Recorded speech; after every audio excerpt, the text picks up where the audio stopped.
जी, product rule के बाद जो दूसरा रूल आता है वो आता है क्वेश्चन रूल। अब हम क्वेश्चन रूल को किस तरीके से सॉल्व करेंगे, यहाँ पर भी इसका डेरिवेटिव लिया जाता है, ये कैसे होता है वो भी देख लेते हैं। क्वेश्चन रूल में भी दो आपके पास फंक्शन चाहिए होते हैं।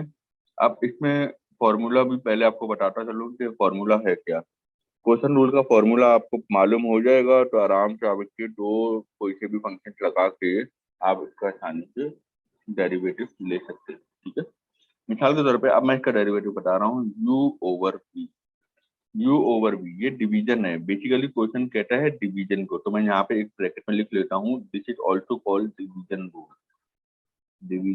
रूल। ठीक है, तो quotient rule division rule both are same. इसका फॉर्मूला क्या है, जहाँ मैं एक लाइन लगाई, that is V square.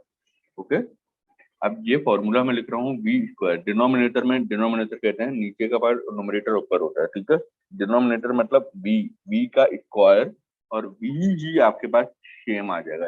Okay, फिर हमने क्या किया, you bar minus, product rule में प्लस आता था, यहाँ पर माइनस आ रहा है। ओके, तो फिर ये यू, फिर अगेन वी बार। आई बात समझ में, यू ओवर वी है, तो यू ओवर वी का जो डिनोमिनेटर में, बस ये मैंने फॉर्मूला लिख लिया, ये पूरा फॉर्मूला कंप्लीट फॉर्मूला हो चुका है, इसको बस मेमोराइज करना है। ठीक है, ये फॉर्मूला आपने मेमोराइज करना है। कैसे, U over V equal to, denominator में वी है तो वी का स्क्वायर हो गया, रिपीट वी ही आपके पास ऊपर आ जाएगा, और उसके बाद U bar minus U V bar, ये इसका फॉर्मूला है। इस फॉर्मूले के अकॉर्डिंग आप क्वेश्चन रूल का कोई सा भी सवाल आसानी से सॉल्व कर सकते हैं। मैं एक आपको सवाल आपके सामने रख रहा हूँ क्वेश्चन रूल से, sine x upon cos x. अब इस सवाल को कैसे करें, यह है फ्रैक्शन में, फ्रैक्शन मतलब अपॉन में, अपॉन मतलब ऊपर नीचे वैल्यू है डिवीजन की फॉर्म में, तो डिवीजन की फॉर्म में जब होता है तो यहाँ पर क्यू आर लगता है। ठीक है, तो इधर मैं आपको ये बता दूं कि यहाँ पे अप्लाई जो हो रहा है दैट इज क्यू आर।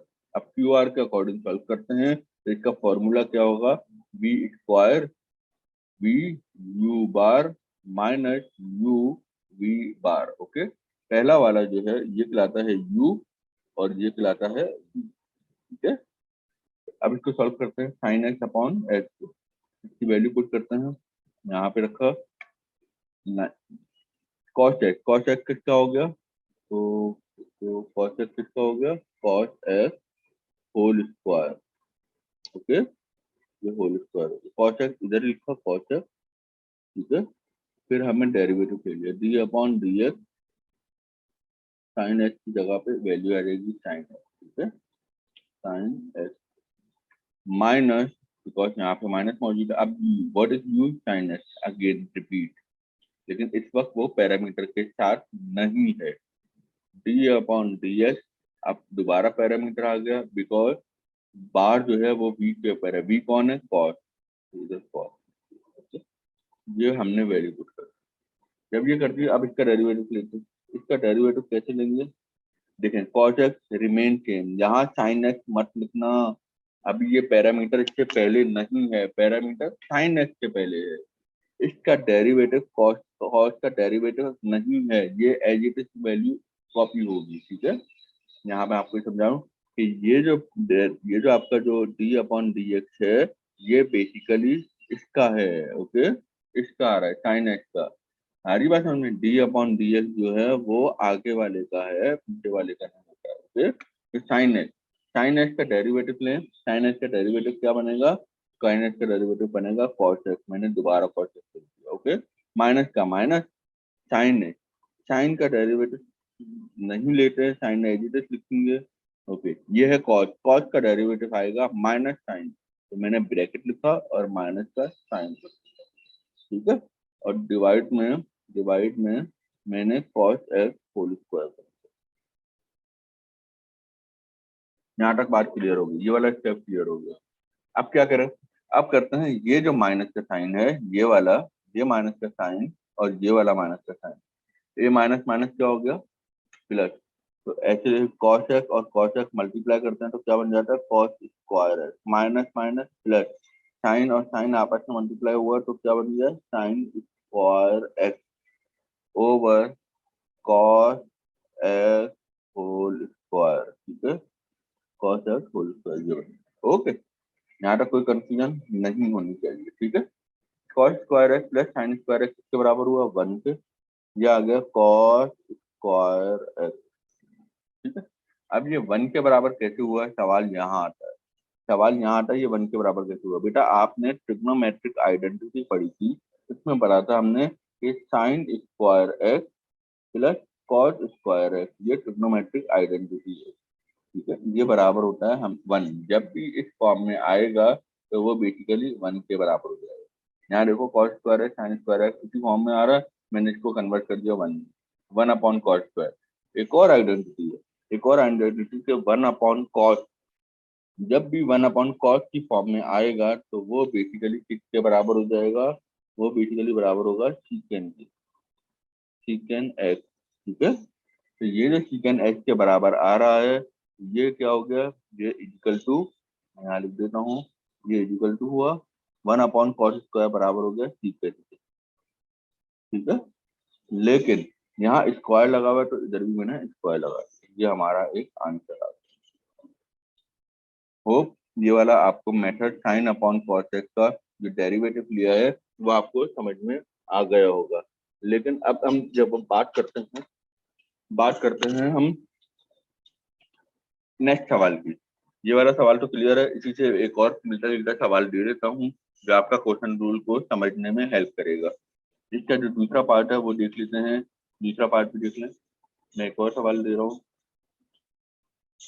इधर दिया हुआ ई की पावर है अपॉन ln x, ठीक है। आपको दो चीजें पता होनी चाहिए कि ई एक्स का डेरिवेटिव क्या है और ln x का डेरिवेटिव क्या है, ठीक है।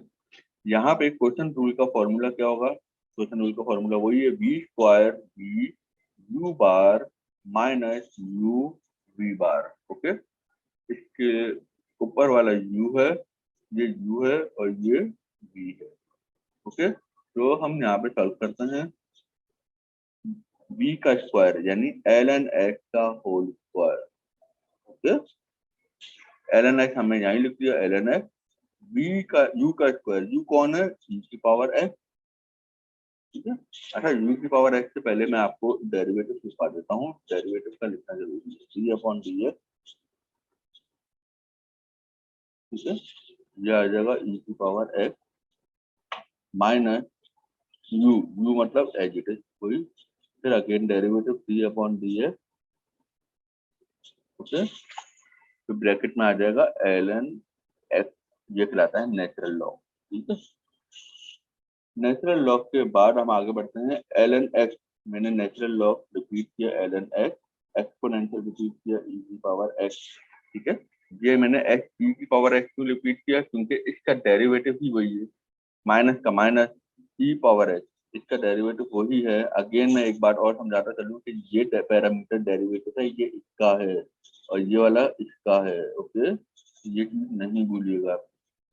तो हम यहाँ पे क्या करेंगे, ln x का डेरिवेटिव, ln x, अगर आपने गलती से यहाँ पर ln x लिख दिया, ये ln x लिख रहा हूँ मैं, ठीक है, ये ln x लिख दिया तो ये आपकी मिस्टेक है, ये नहीं होना चाहिए, ठीक है। तो फिर हम यहाँ पे क्या करते हैं, ln x की जगह इसका डेरिवेटिव लेते हैं। इसका डेरिवेटिव क्या होता है, 1/x, 1/x, okay, divided by ln x whole square, ln x whole square, okay. तो यहाँ पे क्या बन जाएगा, ln x e की पावर है माइनस ई पावर है over X upon ln x whole square, ठीक। ये हमारा आंसर आ गया, ओके। ये आपको यहाँ तक कोई कंफ्यूजन नहीं होनी चाहिए, ये आपको समझ में आ गया होगा। कोई भी सवाल पूछना हो तो आपने कमेंट्स में मालूम, ओके, ठीक है। ये हमने प्रोडक्ट रूल और क्वेश्चन रूल करने के बाद अब मैं आपको इसके प्रोडक्ट रूल और क्वेश्चन रूल के कुछ सवाल दे रहा हूँ। तो ये आपने प्रोडक्ट रूल के सवाल हैं और एक क्वेश्चन रूल के सवाल, ठीक है। ये आपने घर पे बैठ के इसकी प्रैक्टिस करनी है। इन सवाल की प्रैक्टिस करेंगे तो आपको प्रोडक्ट रूल और क्वेश्चन रूल का बारे में अच्छी खासी नॉलेज और प्रैक्टिस हो जाएगी, ठीक है। पहला सवाल, सवाल है प्रोडक्ट रूल का, sine x cos x, sine x tangent x, ln x cos x, e power x tangent x. ये सब आपके प्रोडक्ट रूल के सवाल हैं, तकरीबन 7-8 सवाल होने चाहिए जो आपकी प्रैक्टिस कर सकते। कॉस एक्स ln एक्स सी एक्स हो गया ये। फिर आ जाएगा आपका ln एक्स सी एक्स, 1 2 3 4 5 6, और आखिरी में एक कर देते हैं आपका tangent x ln x. Okay, ये आपका हो जाएगा। ठीक है, प्रोडक्ट रूल। अच्छा, प्रोडक्ट रूल में इसमें ये तो मैंने आपके सारे फंक्शन के बता दिए हैं, लेकिन इसमें मैंने कोई पावर फंक्शन नहीं किया हुआ है। पावर फंक्शन के भी 2 सवाल मैं और रख लेता हूँ ताकि आपको वो भी समझ में आ जाए। पावर फंक्शन का मैं दे देता हूँ x की पावर 5 sin x। ठीक है, ये पावर फंक्शन का है, ये भी अटेम्प्ट कीजिएगा। ठीक है, x की पावर -2, यहाँ पे मैंने 7 लिख लिया, और इधर आ जाएगा cos x। पावर फंक्शन के ये 2 सवाल हैं, ये सब प्रोडक्ट रूल से सॉल्व हो रहे हैं। ठीक है, अब आ जाओ क्वेश्चन रूल। ये जितने भी सवाल है इन सबका ही क्वेश्चन रूल बना लेते हैं। Sine x over cos x, जो मैंने अभी आपको कराया है, दोबारा प्रैक्टिस कर लीजिएगा। Sine x upon ten x. ठीक है, ln एक्स ऊपर आ जाएगा, नीचे आ जाएगा e की पावर एक्स। ये क्वेश्चन रूल है। ठीक है, इसमें आ जाएगा 1 एक्स की पावर 5, ये पावर फंक्शन लगाया मैंने, x पावर 5, नीचे आ जाएगा आपका कॉस एक्स। ओके, फिर आ जाएगा tangent x over ln x. फिर आ जाएगा आपका x की पावर 7, यहाँ आ गया 3 डिवाइडेड बाय e की पावर x। ओके, e की पावर x ऊपर लिखा, डिवाइड किया साइन x। ये सवाल है, ये सारे सवाल आपके होमवर्क। ओके, इनने ये आपके होमवर्क। ठीक है, तो ये होमवर्क कीजिएगा, इसके साथ साथ प्रैक्टिस कीजिएगा। कोई भी सवाल हो, कोई प्रॉब्लम हो तो आप कमेंट में मालूम कर दीजिएगा। ओके।